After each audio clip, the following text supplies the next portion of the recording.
on, let's go outside. Let's take a walk in the sun. There are things to learn and things to see. A big wide world for you, your dog, and me. Dog Talk. Hi guys, and welcome to Dog Talk. I'm Pat Becker. My co-host Rusty is here. Hey, Pat. Donna Canada is here with us, and little Yipee, which is a precious little dog. And we have the pleasure of having Maggie Springer here again. Maggie is a groomer, and he is the dog of the week. And Donna, we have a surprise for you. Not only is he the dog of the week, but Maggie's going to give him a makeover. Would you like that? Oh, I would love that. You'd love that too, wouldn't you, Yipee? Okay, well, we're going to present this to you, a $100 gift certificate to A1 Pet Emporium to spend on Yipee and all kinds of toys which you can give him after he's had his makeover. Okay, Okay, great. we're going to take a quick break and we'll be right back. A1 Pet Emporium is Oklahoma's authority on healthy nutrition for dogs and cats. Quality does not have to cost more, and we only have the best. If your pet suffers from allergies, digestive issues, skin infections, or hair loss, it may be the result of their diet. A1 Pet Emporium can help. We offer pet portraits monthly, adorable rescue animals every Saturday from noon to 4, and free dog and cat food samples. Locally owned and operated, we want to be your neighborhood pet store. How fortunate we are to have Nicole Holloway with us again today. Nicole, how are you? I'm just great, Pat. My favorite lawyer in the whole world. Aw, that's the so nice sweet. kind. The kind who loves animals. That I do. And so we have a couple issues that I had called you about because I've had a lot of people email me and ask me about these issues. So, witnessing pet abuse. What can we do? If you witness something that you go, oh my gosh, that's awful, what should we do? And we've all been there, I think, when we see people that aren't treating their animals the way they should. Well, there's a couple of different things that you can do. First of all, vets, interestingly enough, are required under Oklahoma law to report abuse to local law enforcement. There's no real enforcement or penalty for that, but it's nice to know that at least the state of Oklahoma realizes that's an issue to be reported. And in exchange for that, they're given immunity for any kind of civil liability. Right. But as a private citizen, a lot of times people are worried, if I get involved, am I going to get in trouble, or am I going to get threatened by this person who is abusing their animals probably. But even if you're nervous about it, contact your local law enforcement, the non-emergency lines, contact your local animal shelter, or even the rescues. Just keep a list of some contacts, that deal with animals regularly handy. Call them, report it. Animal control is going to investigate it. I wouldn't certainly recommend jumping over somebody's fence to go grab a dog onto private property. That's just way too but risky. it is a felony, I know, in our state. Absolutely. Abuse is that way. So you can call 911. If the situation warrants it, absolutely call 911, because it really is a felony, and it's up to 5 years in prison. And at least you go on record. You will have record of doing it, which is really interesting. Yeah, it's so necessary. Now, the other thing that people ask me about is if your pet is attacked by another dog, no matter what kind of pet it is, but if it's attacked by a dog in the neighborhood, what's the recourse there? Well, the recourse that you have, unfortunately, is in the civil arena. I mean, obviously, you again want to report that to law enforcement and animal control, because the status of that animal probably needs to be dealt with in addition to you taking care of your pet. You can make a claim against the other owner for. So do you claim them and say, my dog had to go to the vet, so will you pay for these veterinary bills? Right. You can say that. Are they locked into that? Well, they're not. Well, they should be. I mean, they're very, they are liable for whatever their animal does, especially off their property, and if they're not under, if they don't have control of their animal. That's the big thing. Now, obviously, if your animal wanders into their yard, and that's a whole other world. But if your pet is where they're supposed to be, and this other animal isn't, and they attack your pet, yes, that person has a civil liability for whatever damages your pet has incurred, vet-wise, things like that. And the civil part comes in because our animals, our pets, are considered property. Unfortunately. So if that someone in the neighborhood destroys your property, or something like that, it falls under that kind of Right. issue, doesn't it? But the benefit to that, if there is any, a good side, is that, generally speaking, vet bills can be exorbitant, but if they're less than $10,000, you can just file a small claim suit, which is something you can normally handle yourself with And a little bit you of go into guidance. small claims court. And Right, and those are a lot simpler, procedures to go through to try to force this person to take responsibility. If the neighbor is not compliant, if they are not, doing what, should be done, then what is the recourse? To call animal control and have them come get the animal, or what? Well, that would be, to me, that would be one of your first calls anyway, because if you're concerned about the animal and their behavior in general, if this is not necessarily an isolated incident in particular, I would suggest calling animal control. Separate and distinct from that is trying to get them to, cover the damage that you've incurred for your animal. I don't want that animal to be harmed or disposed of unnecessarily, but we need to take into account that we have concerns about both the safety of the animal and whether or not that owner is doing what they're supposed to be with respect to that animal who's attacked yours. And as a trainer, and I will add also that a dog that is aggressive like that with other animals doesn't necessarily mean it would be aggressive to people. However, you get a small child who happens to run from the animal or stumble and fall, and then we've had too many issues that way that we know about. And then, of course, if it does attack a human, what is that recourse? Well, if it attacks a human, it's the same process. Okay. It's again civil liability for your medical bills. There's obviously a few more, emotional distress damages, that type of thing, because it's not considered property when they attack a human. But so if excuse me for interrupting, but no. if say the neighbor says I'm not paying for that, or it's just ignoring you, or going out of town or something, that dog who was aggressive has to be evaluated through the animal shelter, which takes about 30 days. And Correct. of course, we know as trainers that dogs that are aggressive anyway, even to a small amount, will become more, that exacerbates in the institution like that. So the outlook is not good for the animal.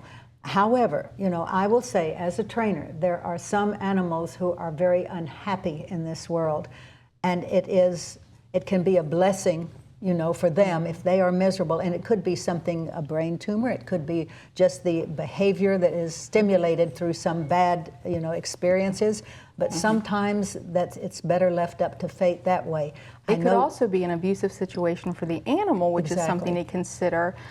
Is perhaps they're being abused, and that's why they kind of escaped and were aggressive. So, that's another thing to look at, is you want to make sure that you're looking at it from all angles to see what's the best thing we can do for everyone involved. And if you know that if something happens and your animal chases a rabbit or something like that, or a cat and grabs it, your dog is okay, he's never done this before. Right. You still have to go through the same process, and it's still kind of, as we have spoken before, the animal has to go into quarantine, and you have to pay for that time that the animal is in the animal shelter. So it is an unhappy thing. The bottom line is keep your dogs safe at home. Exactly. Keep them, know that there are gates that can be locked. They can't escape from fences and things like that. And of course, above everything, interact with your dog. Know your dog's behavior and that sort of thing. Well, it is so interesting and helpful when you come over, and we appreciate it so much, Nicole. Thank you. I appreciate being here. It's fun. Yeah, I understand you just got back from Vegas, and I'm so jealous. See, we all should be lawyers. That's wonderful. I hope that you were out there. I hope that you were out there researching some animal thing. Don't answer that. So we're going to take a quick break, guys, and when we come back, Bill Bonadio is here. Hey, Dog Talk fans, make sure you join the conversation on social media. Just go to facebook.com/dogtalktv. We'd love to hear a story of your furry friend, so send us an email to pat@dogtalktv.com. You could be featured as our Dog of the Week. Now, enjoy the show. So, Bill Bonadio. Hi there. You're not in the kitchen. Well, I will be soon.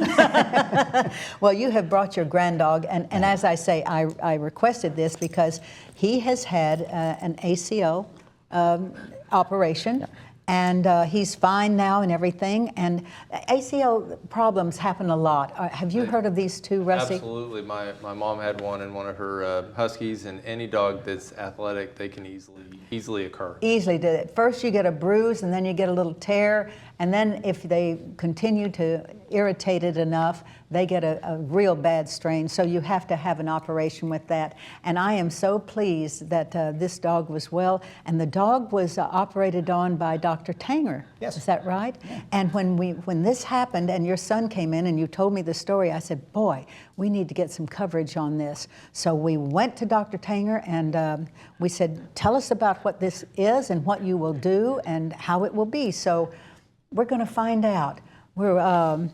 I think we're going to take a little intro here for this video. And it is, as I say, very, very important issue. So you want to see that? Absolutely. Okay, let's show that.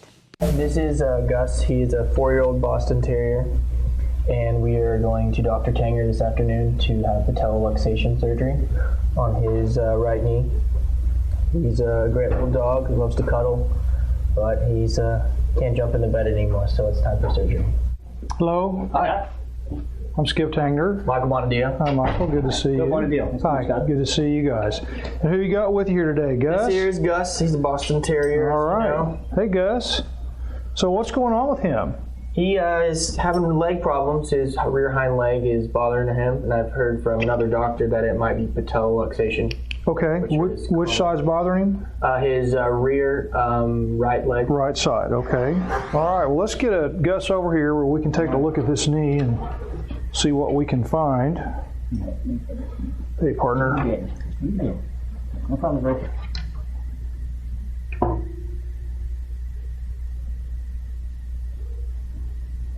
Yeah, his kneecap is actually all the way out right now.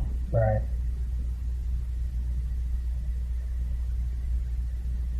Because I can feel with my finger where the kneecap should be,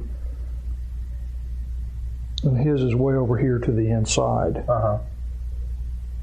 Let's take a look at this other side.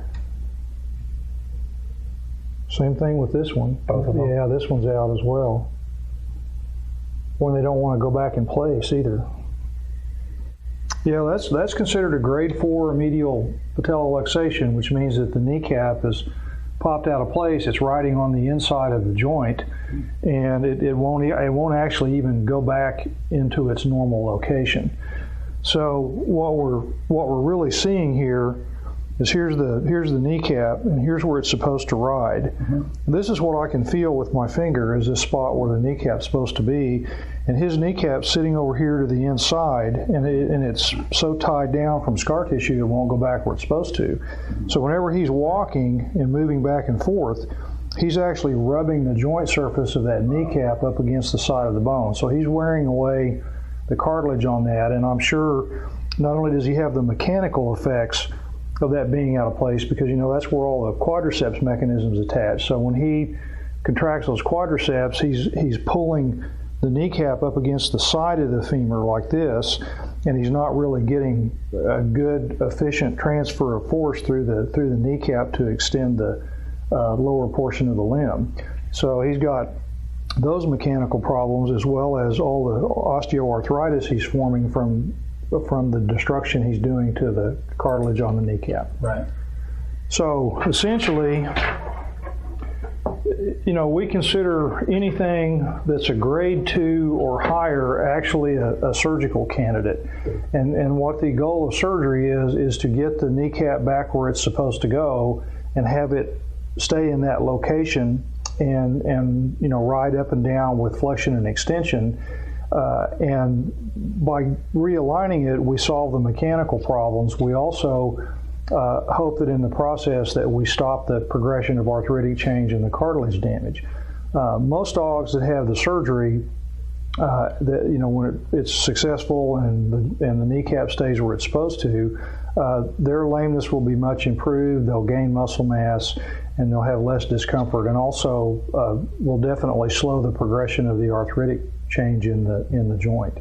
So especially for grade 4, we would recommend surgery, because we feel like he has a lot better opportunity for a good recovery without a lot of arthritis in the future, if we're able to realign that and make it work correctly for him. Okay.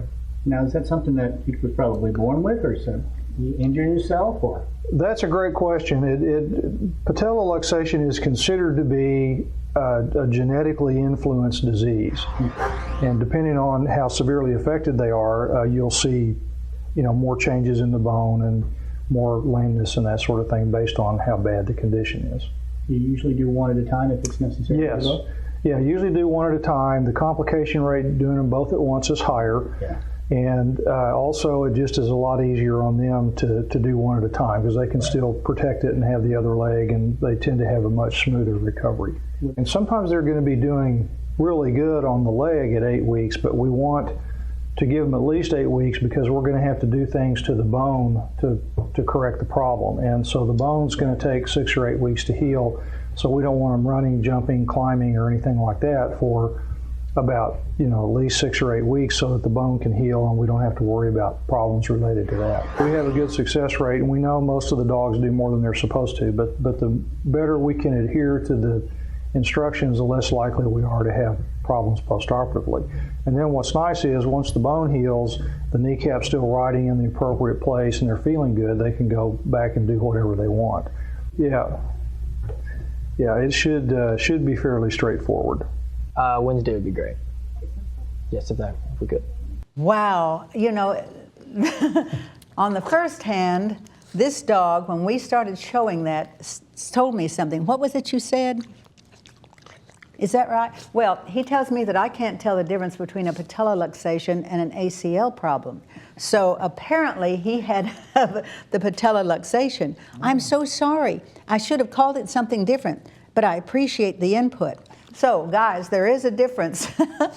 You might check with your vet, but it was very explanatory about this particular condition. Have you ever had a dog that had the patella luxation like that? Not that I know of, but the doctor did mention this probably was a genetic problem for Gus. And, yeah, it can be. But he looks great, so the surgery was successful. Yeah, he's a happy dog. You can see he's just that. a little bit older and a little bit bigger now than the pictures that we've noticed.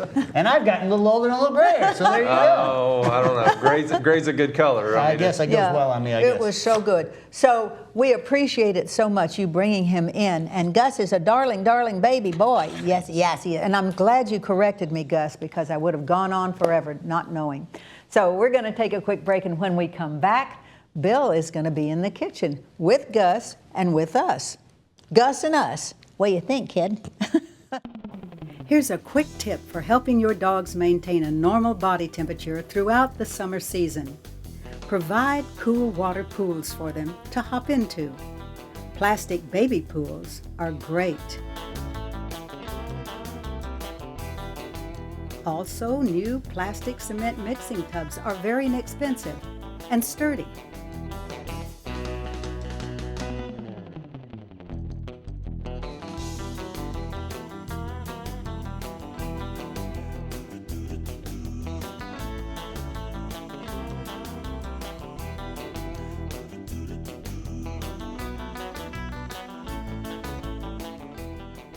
Provide plenty of fresh water daily, keeping buckets and pools in a shaded area.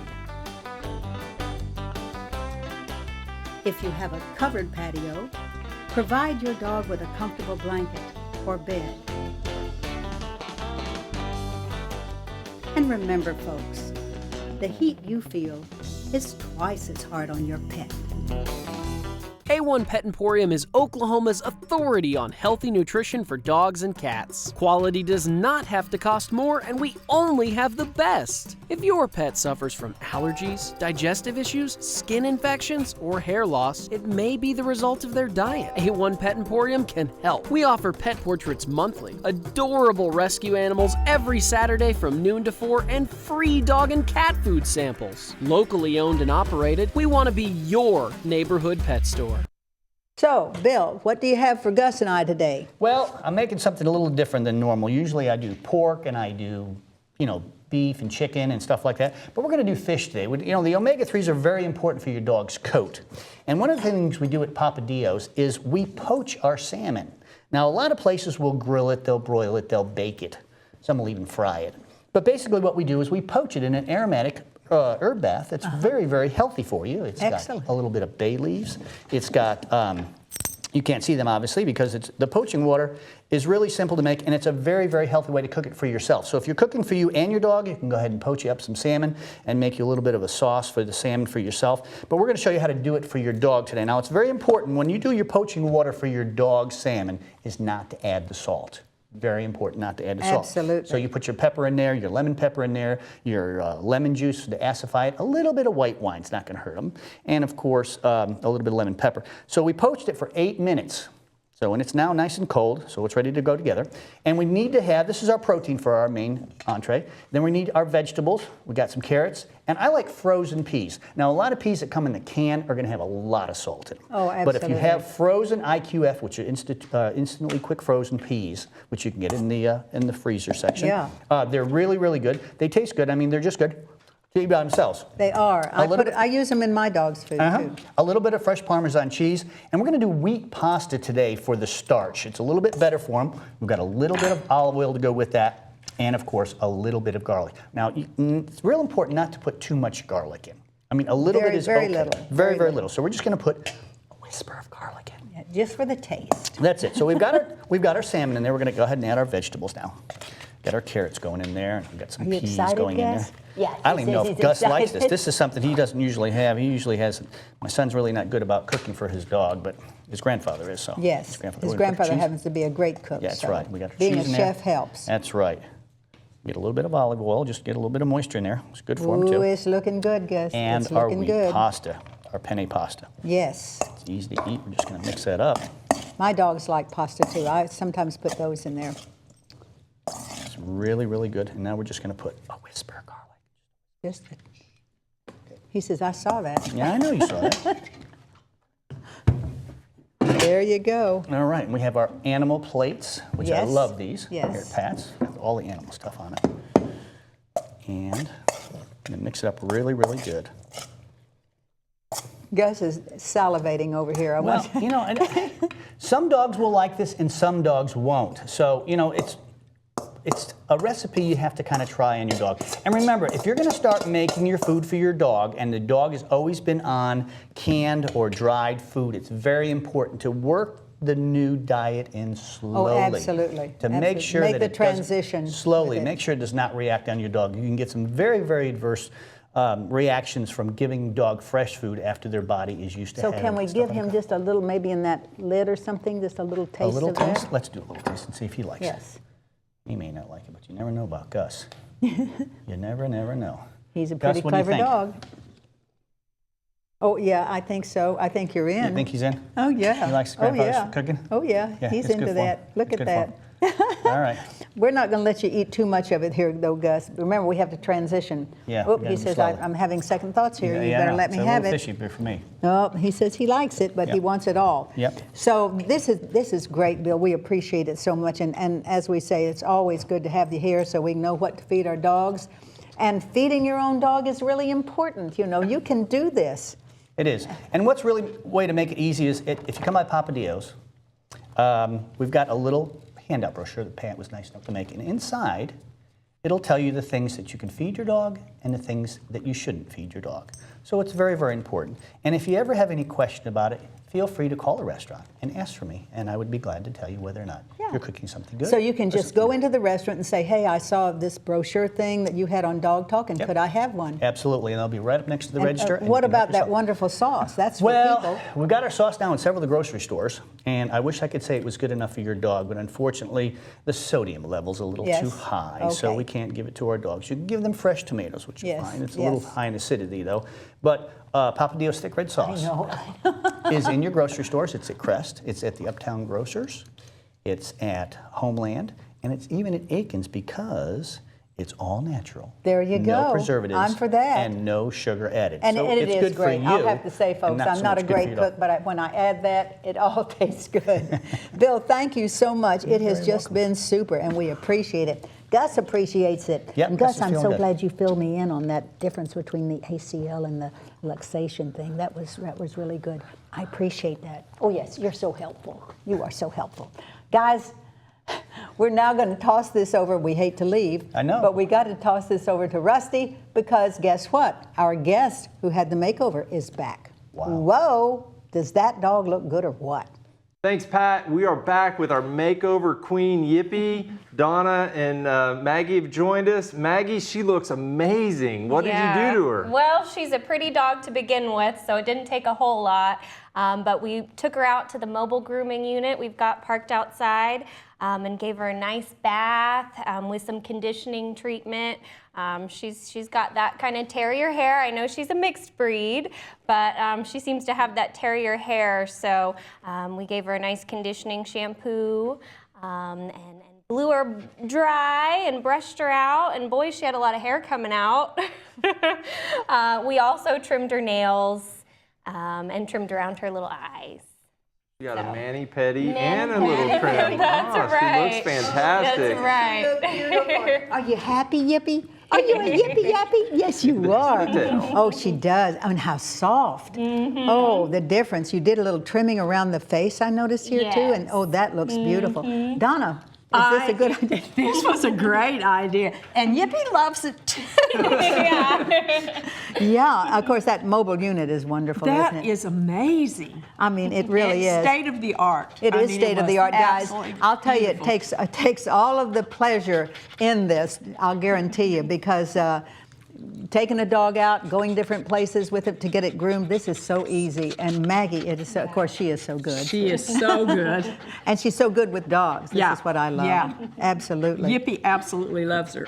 Yeah. Well, and there was a personality difference. Before, she was a little nervous. A little shy. And then after the grooming, she was literally bouncing around, wagging her tail. So I think she's pretty proud of her new do. She is, and she loves the attention. Yes, you. Oh, good kisses, good kisses. I love your doggy kisses. Well, this has been great. Rusty, is this dog beautiful now or what? She looks fantastic. She is amazing, Maggie just did a great job with amazing. her. Yes, she did. We thank you so much, Maggie. Thank you, Donna. Thank you for bringing her in. Thank you. We've had such fun. This has been such a good show. You know, guys, just everything that we do, every issue is because of you. You send us little emails and little messages and say, how about having this on or how about having that on? And when we do it, it seems to work out right. So we appreciate it. We really do. So are you going to get another makeover one of these days? You can put your mission in for it. Say, yes, I'm going to. Yeah, she'll be first in line, I promise. No, this is, as I say, it's been great, guys. Take care. We'll be back next week, so be sure and watch. Yippee, you look so good. Yes, you do.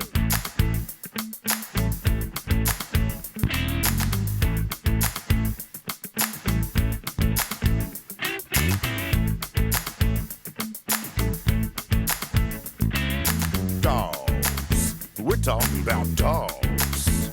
Talking about big dogs, talking about little dogs, oh yeah. Chasing the ball, chasing the cat, digging hole, thing like that. Dogs. Talking about dogs. Laughing dogs, sad dogs, happy dogs, mad dogs. Dogs. Just talking about dogs. Lost and alone, running the street, checking the garbage, looking to eat. Out there sad and on their own, the law will get them if they got no home. Dogs, talking about dogs. Dogs, we're talking about dogs.